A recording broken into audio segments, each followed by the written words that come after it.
Hey everyone, welcome to Island Ripple. My name is Vanetta and we are back here at the beautiful home of Mrs. Allison Jean. I am being dressed and styled by Wings of Love at the Dream Plaza in Rodney Bay. This is part 2 of our conversation about what the Botham Jean Foundation is doing for the communities. If you missed part 1, be sure to check out our previous posts on Facebook and Instagram, or check it out on our YouTube channel, Cut TV. So, Mrs. Jean, welcome again. Thank you, Yes. thank you. Because what we spoke about in part 1, some very riveting stuff, pivotal things that, the foundation has been doing. You touched on, in our previous conversation, a lot of people have been reaching out to you for assistance in different ways. I just wanted to know, or rather our Island Ripplers wanted to know as well, as a mother who lost a child, and we think about now the number of young men who are losing their lives through gun violence, accidents, robberies gone awry, how have you been able, if any of those mothers or even mothers who have lost children in that way as they've reached out to you, how have you been able to help them to navigate that sort of thing? What is your steps, we should say, as to, aside from empathizing with them, telling them what's the next step, what to do next? Because when you lose someone you love, especially a child, and I cannot imagine that, it's not an easy thing. And of course, mothers will be confused. And so give us a little bit of insight on how it has been speaking with those mothers and guiding them along the way. Yeah, well, it's been very, very, very difficult reaching out to mothers who have been impacted in a similar way. Yeah. I have done that to mothers in the United States as well as mothers right here in St. Lucia. Because like I said before, we can empathize because we actually know what we're going through. Yeah. The first thing is, when you lose a child, for me, I've had that experience, and a few mothers said they had it. You feel it in the womb. You actually feel almost labor pains all over again. So what I've been doing is calling these mothers. There's some in St. Lucia that I have spoken to, that I've withdrawn close to. Okay. But one of the things that I say to these mothers is, yes, you've lost a child and you're in grief. I mean, really deep, severe grief. But you must be focused because you have to pursue the legal system, especially if it was done through a crime. Right. So keep focused. Because when you're facing the legal system, if you appear to be weak and stricken and you cannot speak, then people may not give you the attention that you deserve. So yes, you cry, you're in pain, you're hurt, but when it comes to standing up, you need to be focused. My experience in the United States was, from the very beginning, 2 days after Botham passed, I was told that it was a simple mistake that was made. And the young lady who murdered him was still free after 3 days. So I knew I was dealing with the mighty United States, but I knew that I had to stand up. And I was not afraid to stand up with the Dallas District Attorney, the Dallas Police Department, the Mayor of Dallas, and whoever else that I could speak to. So even out of that, I was able to advocate for changes in laws. And there's a law in Botham's name in Texas right now. It's called the Botham Act, or they have a shortened name, Bo's Law. And that is to ensure that police officers keep their recording devices on while they respond to a crime. because in Bofam's case, the lady who shot him did not have her body cam. And even when she was brought into the police vehicle, they turned off the recording devices. So they couldn't capture anything that she was saying. So we've advocated successfully for that, and we got it. So there's this Bo's law.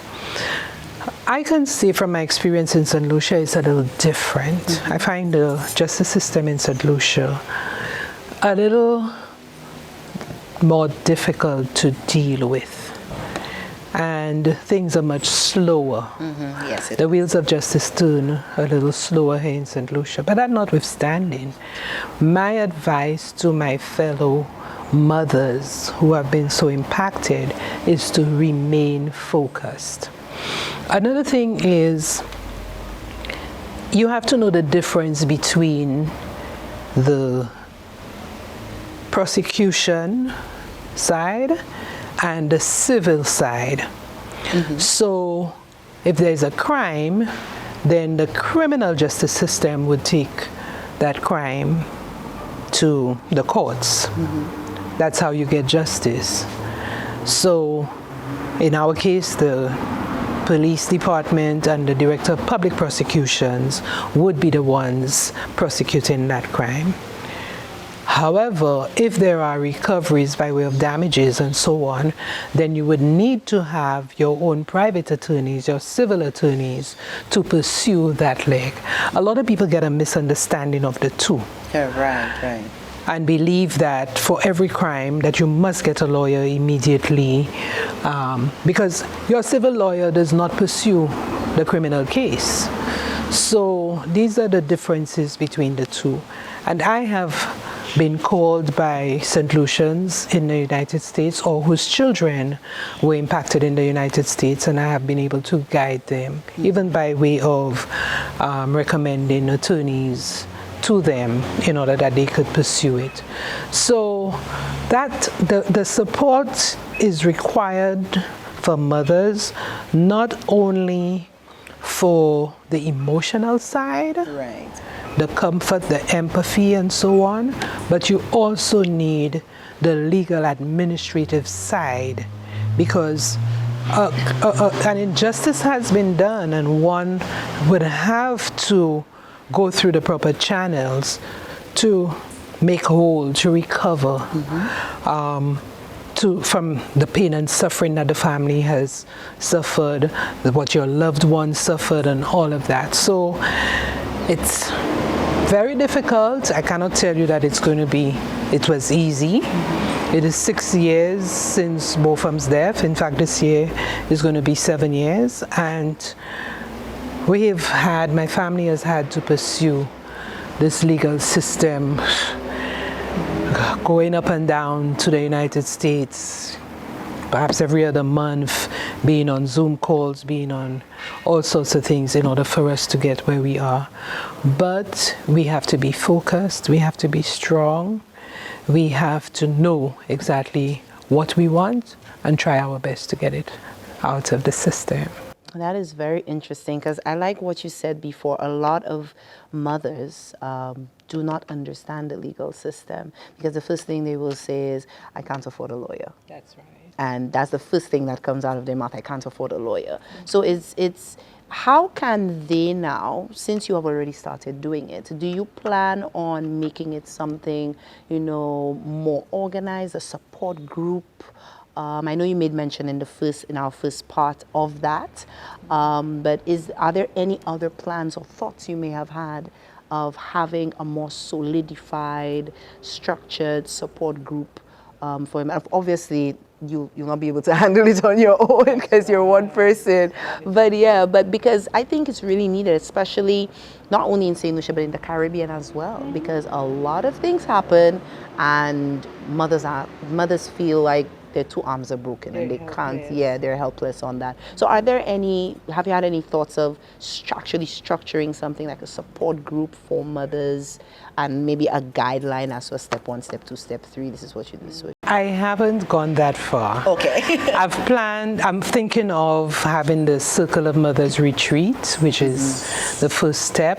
Perhaps something can morph out of that. Yeah. Because at some point, for me, I had to pull back because here I am going through my own grief and going through several challenges and trying to reach out to others. I felt like I was giving out of an empty cup. Yeah, that's what I was about to say. Yeah. So for me alone, it was very, very difficult because I still had to keep my family together, my kids, my two others, they were all stricken by this. I had to pull them together, my husband, my mother, my siblings. So it can morph, but I think the first step, let's see if we could have a small retreat of these mothers, and out of that, perhaps they can create their own support system as well, coming out of these other mothers.